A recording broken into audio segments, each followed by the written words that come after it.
Back live tonight, here on In Focus. Now, in an effort to reduce the housing backlog in the city of Johannesburg, Human Settlements Minister Mmamoloko Kubayi, along with the MMC for Human Settlement in the city of Johannesburg, as well as Joshko, as well as the Deputy Minister, we saw them today launching an initiative at the Riverside View. It's a social housing project. This is near Diepsloot in the northwest side of Johannesburg. Now, the department says the project aims to empower low-income families and individuals while also providing adequate and affordable homes. Joining us to put that even clearer is the Johannesburg Social Housing Company COO, Themba Mathiba. I've just read some of the PR language. It's very confusing to people what exactly you're trying to do. What is the objective? What were you answering to when you started this initiative? Good evening, Barry. Welcome. Good evening to you, Thabo, and to the viewers at home. So as Joshko, we are a Johannesburg Social Housing Company. We're an SHI. Our role and responsibility is to provide social housing within the city of Johannesburg and also to bring about affordable housing. So that is mainly rental stock. So social housing is basically one of the 16 housing programs that is on the housing code. Right. So there it's strictly rental, and we only take tenants that earn between 1,850 to 22,000. So that is the cap. So the program that we currently running at Joshko, which is called 1 month, 1 building. So every month we're launching one new social housing project or one affordable housing project, in the sense that we're trying to deal with the backlog, that there's a lot of people that actually need a place of stay. Yeah. And that's why you're seeing there's a rise of land invasions. There is people being scammed with these RTPs, where people are told that there's installment sales and so on. Yeah. And also the RTP waiting list is growing day by day. Yes. So it was currently sitting at over 1 million the last time we checked as well. So we're trying to do that as an interim solution where people can come and rent at our places at a cheaper cost, but the quality of the units and standard is quite high. Yeah. So because that's precisely it. When we look at the RDP backlog, quite high, but the people there normally say, well, you don't have to give all of us RDPs. In fact, there are others who are saying, if you've got land, give us the land, we'll build ourselves. And there are others who are part of this cohort that you're dealing with, who are saying, well, we've got enough money to be able to rent, and so if we have renting stock available, we'll certainly take a hold of that. Firstly, let's talk about the design, the space, the layout, the compliance in terms of safety and so on and so forth. What are we looking at? Are we looking at really high standard, reputable kind of accommodation here? Yes, so it's a high standard type of accommodation that we're actually producing as Joshko. So what we have done, we went out on a tender and we looked for land parcels within the city of Johannesburg that where we can develop social housing. In Riverside View, we identified 7 stands, and that's where we'll be developing 1,108 units. In the type of typologies that we are coming with, there's bachelor units, okay. About 172 of those. We're looking at about 826 2-bedroom units, and also the remainder of the portion will then be 1-bedroom units.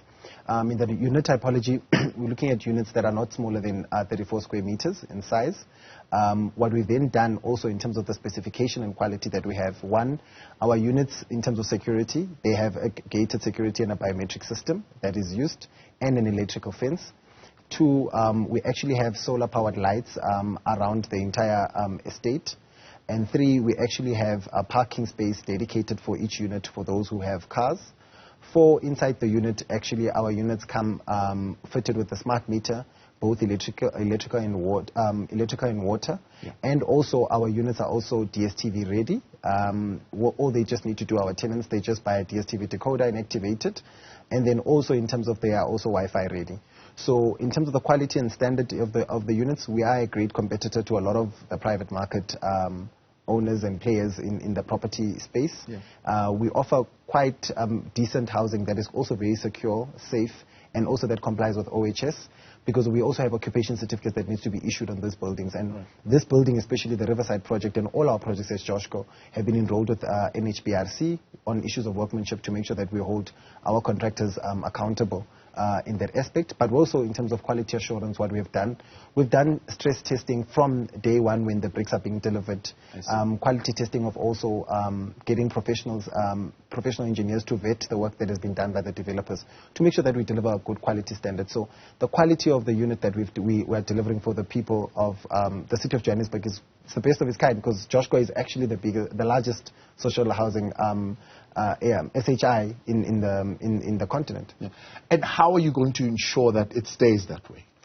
So what we have then done, we have then changed the way. So previously, Joshko, because we're new management at Joshko, and we took a number of decisions that actually changed a lot of the way we operate and methods. So we have what is called building maintenance teams that are dedicated for each and every site. There's a site supervisor. There is also a dedicated security team on site 24/7. And then furthermore to that, we have also designed a maintenance plan for the property for both reactive and planned maintenance.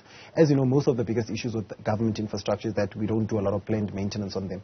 But with ours, what we have done, we've made sure that we've created a planned maintenance schedule and a reactive maintenance schedule as well, where we've dedicated budgets and we're also making sure that we attend to those. Then there's house rules as well. Because house rules is very important for the tenants and tenant education. So what we have then done, once you then become a tenant at Joshko, there will be a tenant training and education that is done, at least for 3 months once you're in the property, and also rules.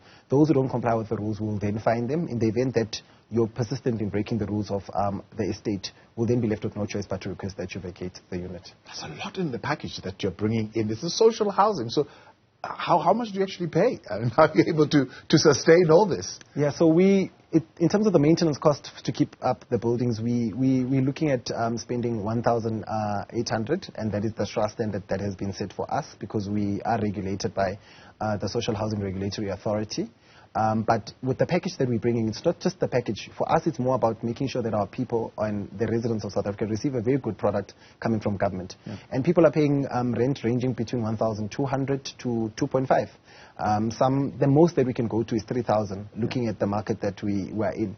Because it's very unfair, for example, that we expect someone to go and pay a shack that they're renting in Diepsloot, for example, 2.5. But there's no water, there's no sanitation, there's no electric fence, it's not fire compliant. All our buildings are fire compliant. We've made sure that they have all the necessary requirements and certification. So others have looked at this. I mean, I think my understanding was that, in fact, the phase 1 and 2 were supposed to have been delivered by December, but you seem to have delivered a little bit earlier than December. And others have looked at it and said, well, maybe this is the model that should be followed onwards by the city in terms of how projects are going to be handled. What did you do in this particular project to be able to meet those timelines? So what we actually do at Joshko, we have what is called the COO's operation teams meetings. Every Monday, all contracts managers and project managers need to actually give an update as to progress. And in those meetings, we don't discuss anything else, Thabo, but we want progress. If there's any bottlenecks, we deal with those issues on a Monday. And then any projects that are planning, so the planning phase for like the phase 3 and for the phase 3, which is also being launched tomorrow, where we start turning, we actually meet on Wednesdays, where we just focus on planning. And then Mondays, we focus on bottlenecks and issues and checking progress as to how far we are. Then we have constant engagements, especially with our local SMMEs, the ward councillor, as well as with the developer and the contractors on site. So we're very hands-on, and we're actually very strict on the construction program. But furthermore to that is that we do put a lot of pressure on our developers and contractors to make sure that they deliver good quality work and standard, and also it must be done timelessly. So what's always very important for us is to make sure that the work is delivered within a certain time frame. And when we create a construction program, it does not mean if Thabo, you can do something within 2 days, do it within 2 days. Don't overstretch it because of the program says a week. And those are the things and items that we started doing. So we looked at a number. We had a lot of projects at Joshko before we came in as the new management that had bottlenecks and had stopped. And through those projects and unraveling of those bottlenecks, we learned a lot of lessons. So it's through those lessons that now we have a dedicated team. Monday to Friday, there's a program that the development team at Joshko actually has that looks at all of these aspects and projects. So the planning team, the town planners of Joshko, look at the planning issues. If there's any issues, maybe we're having with JRA, Joburg Water, EISD, and we need to go and unlock them, we go directly to those necessary departments and assist those service providers to make sure that they move faster. So with this one, it's a good flagship project where we learned a lot of lessons. We also learned the importance of making sure that proper planning in place is done and zoning of all these items are done before you actually say you have a development. Because and how, of course, people will ask, how did you insulate yourself from the political wranglings of the City of Johannesburg so that they don't interfere with the work that you do? So I think what makes it, what protects us the most is the fact that we have a very strong MMC for Human Settlements, Councillor Nthia Leach. So she's very supportive in the sense that we always share our programs and plans that we have with her. And once you have the political support of your MMC and the board, I think it's slightly easier for us to be able to do the work. But also, we as administrators at Joshco, we don't entangle ourselves in the business of engaging with the political issues or matters of the coalition. That's not our business. Yeah. Our business and sole mandate is actually to make sure that we deliver affordable social housing, or student accommodation. Yes. And that's where we are. And that's the business of Joshco. So all the other political matters that happen in council, we believe that is for the speaker and the politicians. Let's talk about what you mentioned earlier on the scammers. So what has actually happened? Because I see there are some people who've been trying to infiltrate the application process. So what has happened over the time is that our application processes were done manually. So when we came in as the new management, we then changed that. We introduced what is called a QR scan code. Yeah. So we then set up kiosks and desks, and you would register on the QR scan code, and it would give us a timestamp as to when did you register. So we'll open the QR scan code for 3 days, and we circulate it even on WhatsApp, widely so. And then once we are done, we have then what is called an allocations committee that consists of 10 people. And the allocations committee is not only just the leasing department, but it's various departments within our entity that has been set up and was appointed by myself as the COO. And then that allocations committee will sign off on the register that we pull out from the QR scan code system. Okay. Then the leasing team, once that has been signed and time-stamped by all of these 10 people, they cannot consider any other application outside of the applications that are listed there. So when they then they go and screen and check the credit profiles of the people and if they are eligible and so on. Yeah. Before they issue out to the office, they will have to come back to the very same allocations committee to present again to say, Themba Mdluli, Mathiba, these are the people. If we find that Themba Mdluli was never part of that initial list that we signed off as the allocations committee, we then know that there's an issue. So there's no councillor that can walk in and say, no, here's a new list, you must change the names. No, there's no new councillor. And I think we've been clear from the word go that we don't allow any of the political interference or any interference of that of nature. Joshco follows a first time, first served basis policy because we need to be fair. And there is a huge demand. Look, we're only building 1,000 units, but there's a demand we've already received over 9,000 applications in total. So 9,000 potential people that want to stay in the project. And if we were to open it up for further more days, when we're looking at the other projects like Lufereng, and we're trying to combine the 9,000, we've received 16,000 people just in Johannesburg in just 2 projects that we've done of the demand. Yeah. And we need to make sure that the process is done correctly. So it's a process that we've developed. As COO, it's a process that I can defend at any platform. And like you're saying, people will always ask the question that Councillor Sbanban is saying that the following people will be on the list. That's not how it works. It works based on merit, credit profile. Do you meet the necessary requirements in terms of your salary bracket and scale? And also the real reason why we also look at the credit profile, we also need to look at sustainability of our projects. Right. We cannot then be taking on to tenants who are not good payers, who are bad payers. So that's the...